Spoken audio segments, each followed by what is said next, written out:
Hello student, नमस्कार। आशा करता हूँ कि आप बहुत अच्छे होंगे, स्वस्थ होंगे, मस्त होंगे।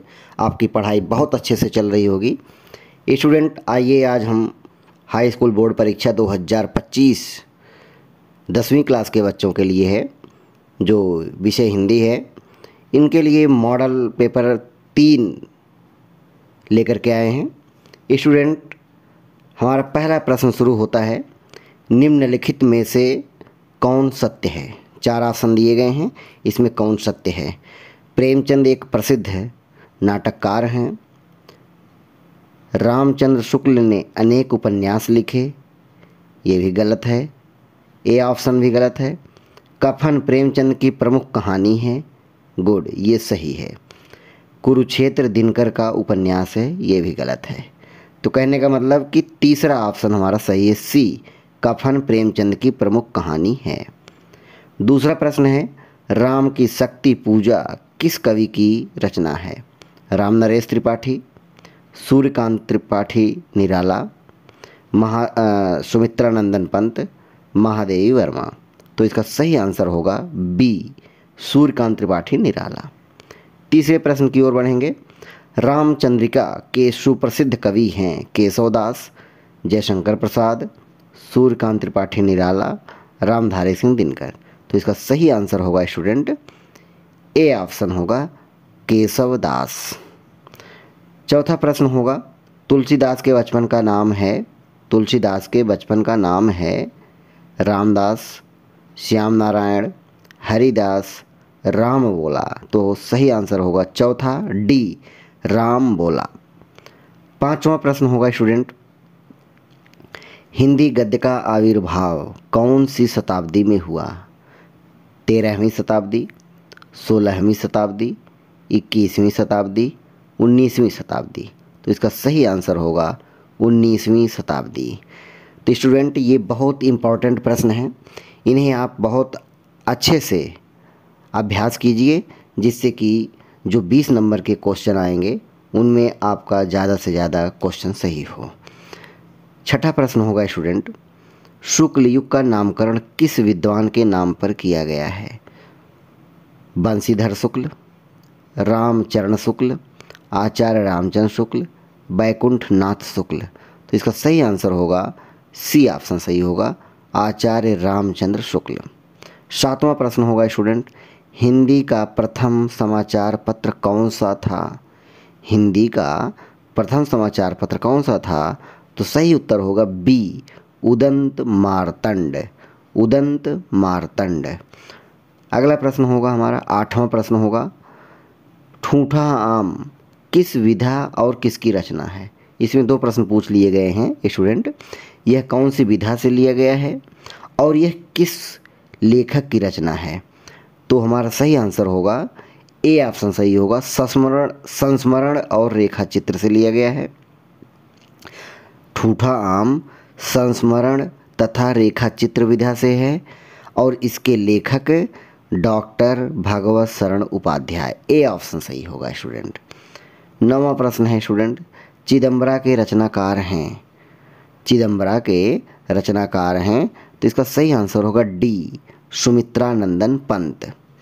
10वां प्रश्न होगा स्टूडेंट, रीतिबद्ध काव्यधारा के कवि हैं, रीतिबद्ध काव्यधारा के कवि हैं बिहारी लाल रीत सिद्ध के कवि हैं, बोधा और घनानंद।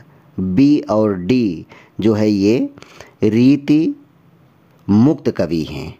तो केशवदास, सी ऑप्शन हमारा रीतिबद्ध के कवि हैं केशवदास। तो सही आंसर होगा सी ऑप्शन सही होगा।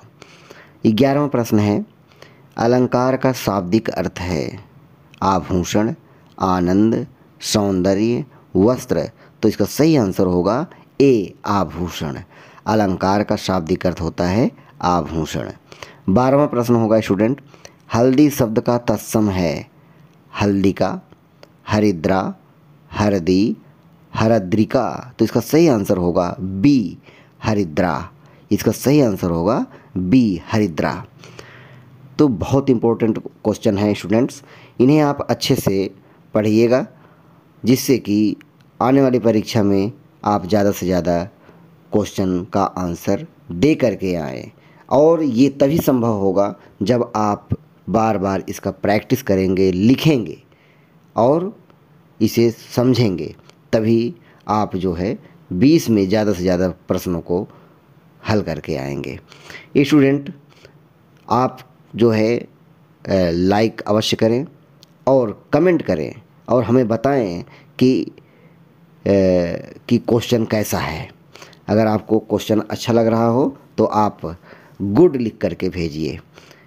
अगला प्रश्न होगा स्टूडेंट, जय शब्द में कौन सा उपसर्ग लगाने से वह जय का विलोमार्थक हो जाता है? तो जय शब्द में कौन सा उपसर्ग लग जाए? आ, परा, परि, वी। तो इसमें अगर हम जय शब्द में कौन सा उपसर्ग लगाएं कि विलोम बन जाए, जय का पराजय बन जाए, तो अर्थात हम बी परा लगाएंगे, बी ऑप्शन वाला परा लगाएंगे तो हमारा हो जाएगा पराजय। तो 14वां प्रश्न होगा स्टूडेंट, लट लकार प्रथम पुरुष बहुवचन का रूप है हससी, हसामी, हसंती, हसथः। तो इसका सही आंसर होगा लट लकार प्रथम पुरुष बहुवचन का रूप है हसंती, सी ऑप्शन सही होगा स्टूडेंट।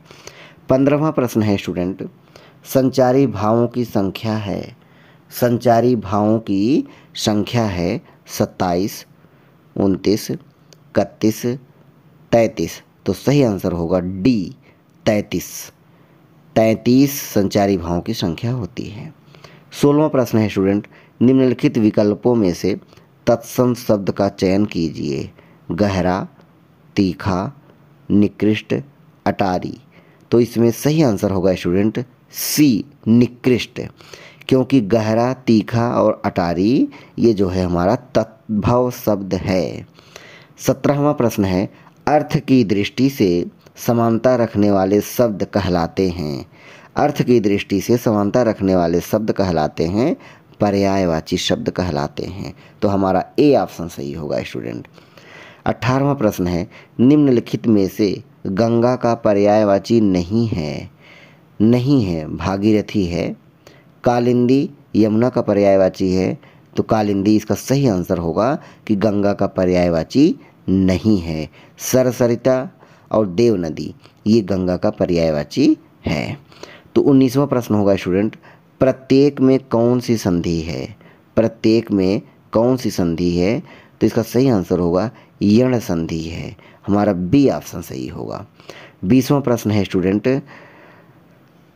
नदी शब्द का तृतीय विभक्ति का बहुवचन रूप है। 4 ऑप्शन दिए गए हैं, तो इसका सही आंसर होगा स्टूडेंट नदी भी, नदी भी, डी ऑप्शन सही होगा। इस तरह से स्टूडेंट यह हमारा मॉडल पेपर 3 का सीरीज पूरा होता है। आपको वीडियो अच्छा लगा हो तो आप लाइक कीजिए और अगर आप नए हैं तो आप सब्सक्राइब कीजिए और अन्य साथियों को भी शेयर कीजिए। Thank you students.